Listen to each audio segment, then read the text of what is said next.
السلام علیکم ناظرین، ویڈیو کو آخر تک لازمی دیکھیے گا کیونکہ بہت انفارمیٹیو ویڈیو ہے، اور چینل کو سبسکرائب اور ویڈیو کو لائک اور شیئر ضرور کیجیے گا۔ علامہ اقبال نے کیا خوب کہا ہے، سر جھکانے سے نمازیں ادا نہیں ہوتی، دل کا جھکانا پڑتا ہے عبادت کے لیے۔ اپنے کردار پہ ڈال کر پردہ اقبال، ہر شخص کہہ رہا ہے زمانہ خراب ہے۔ کیوں منتیں مانگتا ہے اوروں کے دربار سے، وہ کون سا کام ہے جو ہوتا نہیں پروردگار سے۔ ہر شیشہ ٹوٹ جاتا ہے پتھر کی چوٹ سے، پتھر ہی ٹوٹ جائے وہ شیشہ تلاش کر۔ سجدوں سے تیرے کیا ہوا صدیاں گزر گئیں، دنیا تیری بدل دے وہ سجدہ تلاش کر۔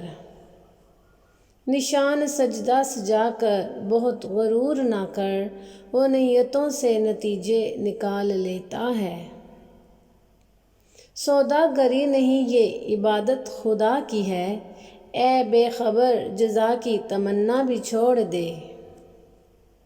یہ کفن یہ قبر یہ جنازے رسم شریعت ہے اقبال، مر تو انسان تب ہی جاتا ہے جب یاد کرنے والا کوئی نہ ہو۔ یوں تو سید بھی ہو مرزا بھی ہو افغان بھی ہو، تم سب ہی کچھ ہو بتاؤ تو مسلمان بھی ہو۔ بات سجدوں کی نہیں خلوص نیت کی ہوتی ہے اقبال، اکثر لوگ خالی ہاتھ لوٹ آتے ہیں ہر نماز کے بعد۔ لوگ پتھر مارنے آئیں تو وہ بھی ساتھ تھے، جن کے گناہ کبھی ہم اپنے سر لیا کرتے تھے۔